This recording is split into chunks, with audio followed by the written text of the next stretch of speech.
नमस्कार, बहुत स्वागत है आपका हमारा समाचार में और मैं हूं आपके साथ दिव्या शेखावत। देखिए, देश भर में यूजीसी रोल बैक की अलग जगी हुई है और ये अलग जगाने का काम किया है महिपाल सिंह मकराना ने। मेरे साथ है महिपाल जी, क्योंकि काफी लंबी यात्रा हो गई है। महिपाल जी, मुझे बताइए कि ये यात्रा कहाँ जो है खत्म हुई है और अब आगे का क्या प्लान है आप लोगों का? हम लोग अभी चंडीगढ़ यात्रा करके आए। हरियाणा के 10 दिन की 300 किलोमीटर की यात्रा थी। 800 किलोमीटर की हमने यहाँ 3 अगस्त को वाइंड अप किया। वहाँ हम लोग यात्रा ख़त्म करके 25 तारीख को हम लोग आए। कोई वाटर कैनन नहीं, कोई लाठीचार्ज नहीं। हम लोगों ने बोला हम शांतिपूर्वक लोग हैं, अनुशासित लोग हैं, आप जगह जहाँ बताएंगे वहाँ हम लोग जाएंगे। आप अगर वाटर कैनन चलाएंगे, आप अगर बैरिकेडिंग्स लगाएंगे, अगर पुलिस खड़ी करेंगे तो हम लोग चुनौती मानेंगे और दो दो हाथ करेंगे। उन लोगों ने नहीं लगाया, कोई हरदर्मिता नहीं दिखाई, कुछ भी नहीं हुआ, कोई हाउलर नहीं। राज्यपाल का ओसी आया, राज्यपाल साहब बीमार थे, ले गए। कमिश्नर धन्यवाद देके गया कि इतनी शांतिपूर्वक मैंने कभी नहीं देखा। और आप लोगों के लिए तो हमने राजस्थान से 3 बटालियन बुलाई है, आपको रोकने के लिए राजस्थान से 3 बटालियन सीआरपीएफ की गई हुई है। मैंने कहा अच्छा जी, हमें ही पूछ लेते। हमारी ताकत हमें मालूम है कहाँ जाया करनी है। हमारी ताकत हम उनसे लड़के जाया क्यों करें जिनके पास रिजल्ट नहीं है। स्टेट के पास रिजल्ट नहीं है, ये केंद्र का मामला है, सेंटर का मामला है। और वहां बैठे हुए लोग मोदी अमित शाह हैं, न तो सैनी है न भजनलाल शर्मा है। इनके बस की बात नहीं है, इनके हाथ की बात नहीं है, न इनके द्वारा दिया गया। मैं पहले दिन से बोल रहा हूं, इनका कोई लेना देना नहीं है, पर भुगतना इनको भी पड़ेगा। नगर निगम चुनाव में हम लोग 3 तारीख को शपथ ले गए थे, जब तक यूजीसी रोल बैक नहीं होता हम लोग भारतीय जनता पार्टी को वोट नहीं करेंगे। ये हम शपथ लेते प्रभु श्री राम की, हम शपथ लेते प्रभु परशुराम की, महाराजा किशन जी की, और हम शपथ पे कायम है। आप अभी मैं आपको सुन रही थी, आपने कहा कि 80% लोग अभी भी पीछे, अभी भी नहीं आ रहे और आप सबसे बड़ी बात है कि राजपूत समाज को आप जगाने का काम कर रहे हैं। सवाल ये महिपाल जी कि जब यहाँ पर प्रदर्शन हुआ था तो तमाम राजपूत समाज के बड़े लोग आपके साथ थे। अब वही राजपूत नेता आपके साथ क्यों नजर नहीं आ रहे? क्यों महिपाल सिंह मकराना अकेले जो है यात्राएं कर रहे हैं? क्या उनका दायित्व नहीं बनता? ये यूजीसी उनके बच्चों पर लागू नहीं होगा? सबके बच्चों पे होगा, जब जिनको पॉलिटिकली मुझे लगता है कुछ चाहिए, वो हमारे पास फटकने से भी डरते हैं। उनको कहीं से लगता है कि अरे भैया वोटर तो हम हैं, अगर किसी को भी डर लग रहा है तो वोट तो हम देंगे। पार्टी की चंपी करके पग चंपी करके गुलामी करके आप टिकट ला सकते हो, टिकट खारिज करना हमारा काम है, टिकट को ताकतवर करना भी हमारा काम है। कोई एमएलए एमपी लड़ना चाह रहा है तो लड़े ना, कौन मना कर रहा है।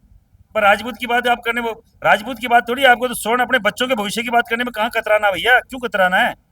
पर क्यों क्यों आप लोग डर रहे हैं? हम ताकत देने को तैयार है, जब वोटर आपके साथ है तो किसी माई के लाल में दम दिया आपको हरा दे। पर उनको लगता है कि अमित शाह और नरेंद्र मोदी राजी को बेराजी नहीं हो, भजन लाल जी बेराजी नहीं हो, तो ये थोड़ी जितवाएंगे। भजन लाल जी को दे दो किसी और की टिकट। सामाजिक न्याय मंच की टिकट लेके आए थे, 5,900 वोट मिले थे। जिस दिन यह प्रदर्शन आप लोगों ने किया शांतिपूर्ण था, सब बढ़िया चल रहा था, अचानक से डंडे पड़ने लग जाते हैं आप लोगों पर। एक व्यक्ति की उसमें जो है मौत भी हो जाती है। उसके बाद आपने एक 7 दिन का अल्टीमेटम दिया था कि भाई इन पुलिस अधिकारी को बर्खास्त किया जाए, निलंबित किया जाए। वो 7 दिन तो कब के पूरे हो चुके हैं, लेकिन अभी तक हमने कोई भी अधिकारी का ना सस्पेंड देखा है, ना ही किसी को हटाया गया है। आज प्रेस कॉन्फ्रेंस किस लिए थी? 7 दिन का प्रोग्राम हुआ। हमें बोला गया कि विधानसभा लोकसभा चल रही है मदन राठौड़ जी के द्वारा, कि लोकसभा चल रही है, 13 तारीख के बाद आऊँगा। 3 का 13 मतलब 10वें दिन, तो 3 दिन एक्सटेंड ले लिया। ठीक है साहब, आप आओगे तब कर देना। फिर बोला वो वीडियो नहीं भेजे, हमने वीडियो भेज दिए। वो एक दादी जी आए थे, मुकेश दादी जी ऐसे कुछ थे, योगेश दादी जी, उनको फ़ोन करा गया। 1-2 बार तो फ़ोन पिक किया, उसके बाद उन्होंने फ़ोन नहीं उठाया। नहीं उठाया कोई बात नहीं, हमारे प्रोटेस्ट तो चलते रहते हैं, मध्यस्थ आते भी रहते हैं, पर विश्वसनीय कौन है उनका ध्यान तभी चलता है कि आपने हाँ भरी और आप अपने बात पे कायम नहीं रहे। उन्होंने बोला 75% तो काम हो गया आपका, बच्चों का उसका भविष्य जो अंधकार में था वो हमने सही कर दिया, सरकारी नौकरी दे दी, धन्यवाद है। पर भैया मरा क्यों? जो संबंधित अधिकारी थे उनको निलंबन क्यों नहीं हुआ, कि उनके थाने चेंज कर दिए गए? अरे तो भैया सीआई को दूसरे थाने में लगा दोगे, थाने से थाना ही तो मिला उसको। उसको कौन से वहां कोई गौशाला में लगा दिया आपने, जो बड़ा उनके उनको पनिशमेंट मिल गई? कहती साहब अब तो सीआई साहब थाने में नहीं रहेंगे, वहाँ वो वो एक दूसरी जगह है जहाँ पे वो गोदाम के बाहर खड़े रहेंगे, अब तो उनका पनिशमेंट है। ऐसा तो कुछ किया नहीं, निलंबन मांगा था, निलंबन होना चाहिए, निलंबन नहीं किया तो आज प्रेस कॉन्फ्रेंस है। और निलंबन हो भी जाता तो ये प्रेस कॉन्फ्रेंस तो तब भी होती। क्यों होती?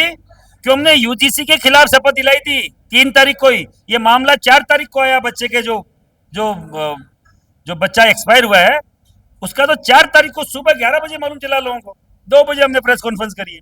हमने एक दिन पहले ही शपथ ले ली थी कि यूजीसी रोल बैक नहीं होगा जब तक राम और प्रभु श्री राम की कसम है, यही तो ली थी। तो इसमें क्या गलत है? हम तो वही यूजीसी पे ही बैठे हैं आज भी, यूजीसी रोल बैक नहीं होगा जब तक। इनसे ऐसा कोई हमने एग्रीमेंट किया नहीं कि यूजीसी रोल बैक नहीं होगा, भाई इसको हम वो सहायता दे देंगे तो यूजीसी पे। आप यूजीसी की लड़ाई तो जारी रहेगी, मदन राठौड़ के पास यूजीसी लड़ेगा, वो थोड़ी है सोल्यूशन।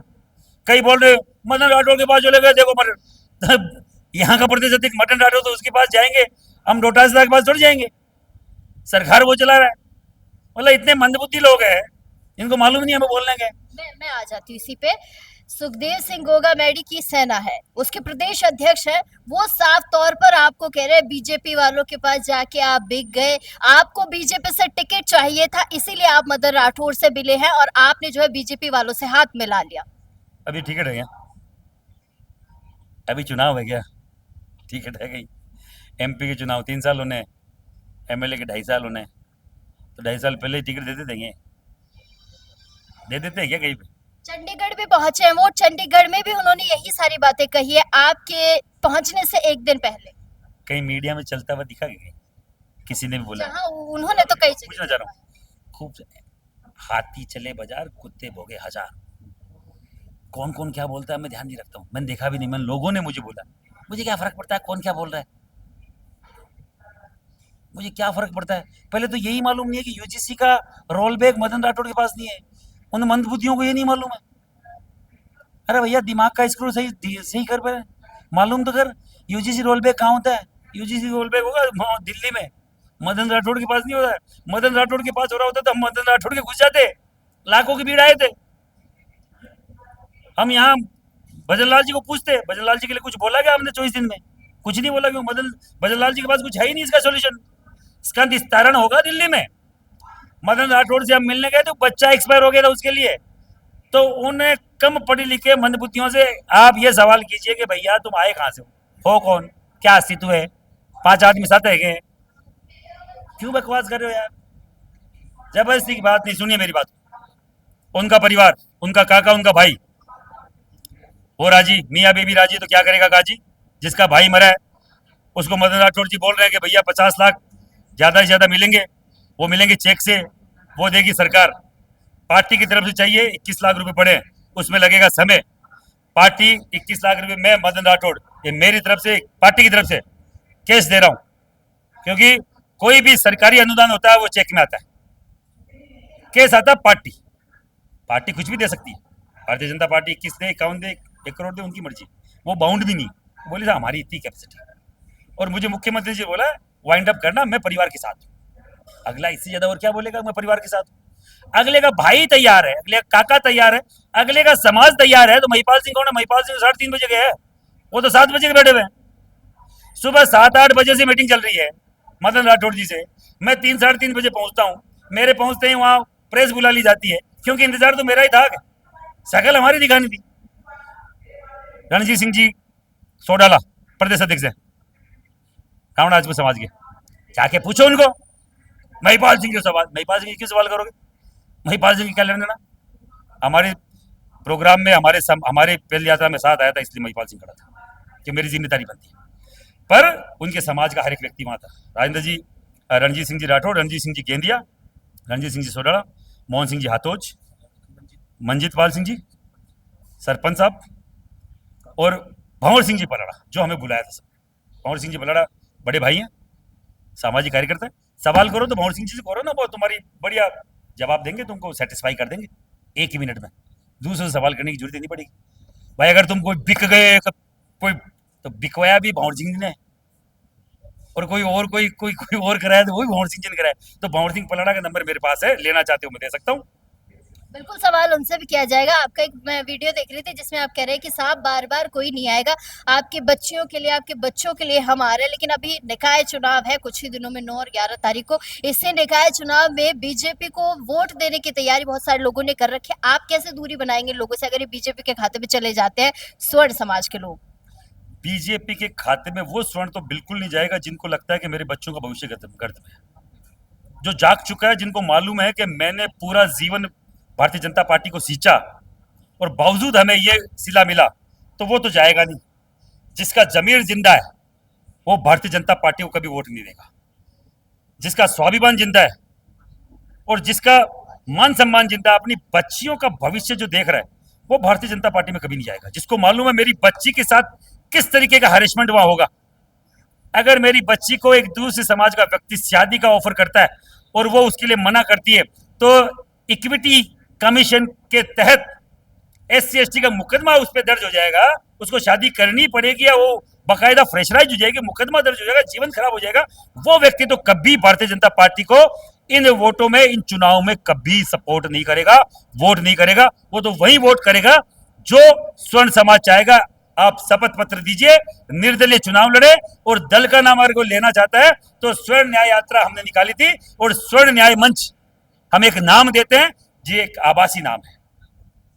ये कोई नाम नहीं है पर आभासी नाम है, पर नाम चाहिए तो स्वर्ण न्याय मंच उसका नाम है। स्वर्ण न्याय मंच के बैनर से चुनाव लड़े और बाकायदा उसको शपथ पत्र, एक एफिडेविट देना पड़ेगा कि हम आपके साथ इस न्याय की लड़ाई में हम उसका साथ देंगे। चुनाव लड़ा के भेजेंगे मैडम, मेयर बनाएंगे, चेयरमैन बनाएंगे, हम बनाएंगे। एक आखिरी सवाल पूछूंगी आपसे कि एक वीडियो में किसी व्यक्ति का देख रही थी तो वो कह रहा था कि ठाकर लंबे हो गए, फिर आपने भी जो इस पर बात रखी, तो जरा एक बार ये समझाएंगे जो ये लोग वीडियो बना रहे कौन है, क्यों बना रहे, क्यों ये राजपूत समाज के लिए ऐसी बात कर रहे हैं? वो एक जाट समुदाय का व्यक्ति था जिसने वीडियो बनाया था कि ठाकर लंबा हो गया। तो मैं आपके चैनल के माध्यम से बोल रहा हूँ, पहली बात तो देखो, राजस्थान के जो जाट हैं वो इसमें आते नहीं, जनरल में नहीं आते, धौलपुर भरतपुर का आता है। और मैंने अगर किसी को बोला तो वो हरियाणा के जाटों को बोला कि भैया तुम जनरल में आते हो, गुहार कभी किसी से लगाई नहीं कि तुम आओ। मैंने उनको इतला दी कि आप इसमें आते हैं तो आपको भी साथ सहयोग करना चाहिए, क्योंकि आपके बच्चों का भी भविष्य खतरे में है। अगर इसको किसी को लगता है कि हम लंबे हो गए, भैया ठाकर हूँ, पृथ्वीराज चौहान का वंशज हूँ, और मेरे वंशजों ने हजारों सैकड़ों लड़ाइयाँ लड़ी है। मुझे लड़ाई किसी से सीखने की जरूरत नहीं कि लड़ना कैसे, और अब तक 2 राज्यों में किया है। किसी और के न तो कोई सपोर्ट न कोई समर्थन। जो मेरे मन का था, मेरे विचारधारा से सहमत था, वो आया, बिना बिना मांगे आया। उनका सबका धन्यवाद है। किसी जाति की हमने बुराई नहीं करी। मैं उन सब जाति बिरादरी के लोगों को बोलना चाह रहा हूँ, भैया अपने अपने समाज के जो लोग हैं, जो आपके दूसरी जातियों के खिलाफ जहर उगलते हैं, उनके ढेबरी टाइट तुम लोग क्यों नहीं करते भाई? तुम्हें लड़ाने का काम कर रहे हैं। खूब सारे ऐसे फेसबुक पे ऐसे टाइटल देके और फेसबुक ग्रुप बना रखे हैं, जो एक 25-22 साल का लड़का है जिसको मालूम ही नहीं है कि मैं लिख रहा हूँ द जाट करके कोई में। द जाट मतलब लोगों को लग रहा है कि पूरे जाटों ने एक फेसबुक पे आईडी बना रखी। नहीं, वो 22-23 साल का टिंगर है और वो घृणित मानसिकता का है। वो गाली निकाल रहा है पूरे समाज को टारगेट करके। तो सरकार उस जाट समुदाय को चाहिए कि ऐसे व्यक्ति को ढूंढे और ऐसे पेजों को बैन कराए जो पूरी जाति बिरादरी को टारगेट करके गाली निकाले। हम तो ये सोच रहे जाट लिख रहे हैं, जाट नहीं लिख रहे साहब, एक लड़का लिख रहा है पर पूरा जाट उसमें इन्वॉल्व हो रहा है। एक राजपूत समाज का लड़का लिख रहा है जो कहीं ना कहीं राजपूत समाज के नाम से एक बड़ा क्षत्रिय वो कुछ पेज बना दिया, वो क्षत्रिय पेज लिखा, वो लिख रहा किसी और जाति में तुमने ये किया। अरे ये हमारा ये मानसिकता नहीं है, ये हमारी सोच नहीं है। जो लिख रहा है वो तो उसको तो मालूम ही नहीं है कि राजपूत होता क्या है, राजपूत में कितनी तो उपजातियां हैं, कितने गोत्र हैं, उसको मालूम ही नहीं है। हमारे संस्कार क्या है, हमारी महिलाएं क्या है, हम दूसरी महिलाओं के प्रति सम्मान क्या रखते हैं, उसको नहीं मालूम है। पर ऐसे पेजों पे बाकायदा हर एक समाज ऐसे पेजों को चिन्हित करे और बंद करवाए। और अगर वो ऑथराइज्ड है तो जैसे राजपूत सभा जयपुर है, तो बाकायदा राजपूत सभा जयपुर ब्लू टिक के साथ होना चाहिए, तो हम उस पर भरोसा कर सके। विदाउट ब्लू टिक कोई भी पेज चल रहा है उन पे कानूनी कार्रवाई करे। ये जातीय वैमनस्यता फैला रहे हैं और कुछ भी नहीं कर रहे। चलिए बहुत शुक्रिया महिपाल जी। तो ये थे मेरे साथ महिपाल सिंह मकराड़ा, जिन्होंने आगे की रणनीति को लेकर पूरी बात बताई। आगे क्या कुछ होता है वो आपको अपडेट देती रहूंगी हमारा समाचार पर।